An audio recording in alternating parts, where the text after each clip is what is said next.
તો આજના દિવસે ટોપ સ્ટોક્સમાં સૌથી પહેલાં અપોલો હોસ્પિટલ પર નજર કરીએ। અહીંયા બ્લોક ડીલ થઈ છે। એમના જે પ્રમોટર છે સુમિતા રેડ્ડી, એમના દ્વારા ખાસ કરીને હિસ્સો વેચવામાં આવ્યો છે, જેને પગલે આજે થોડો ઘણો ઘટાડો તમને અહીંયા જોવા મળી રહ્યો છે।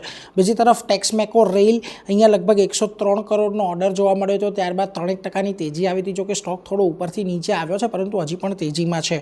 ટીટાગઢ વેગન્સને પણ લગભગ 467 કરોડનો ઓર્ડર મળ્યો હતો, ત્યારબાદ સ્ટોક્સની શરૂઆત તેજીમાં થઈ હતી, પરંતુ દિવસ દરમિયાન અહીંયા ઉપરના સ્તરેથી તમને થોડીક નફા વસૂલી જોવા મળી। આ ઉપરાંત આર સિસ્ટમ પર તમારે ખાસ નજર રાખવાની છે। એમણે નોવિગો સોલ્યુશન્સનું અધિગ્રહણ કર્યું છે 400 કરોડની અંદર।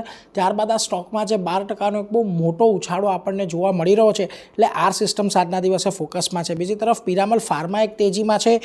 ન્યૂ એમ્સ્ટરડેમ ફાર્મા સાથે તેમણે અમુક દવા માટેના કરાર કર્યા છે, જેને લઈને આજે આ સ્ટોકમાં લગભગ 8% તેજી છે। અને સૌથી છેલ્લે ડિવિઝ લેબ સિટીનો રિપોર્ટ આવ્યો છે અહીંયા, અને 7750ના લક્ષ્યાંક આપ્યા છે। ત્યારબાદ અહીંયા તમને થોડી સારી તેજી સાથેનો કારોબાર જોવા મળ્યો। તો આ બધા સ્ટોક્સ છે જેના પર આજે ખાસ નજર રાખવાની છે।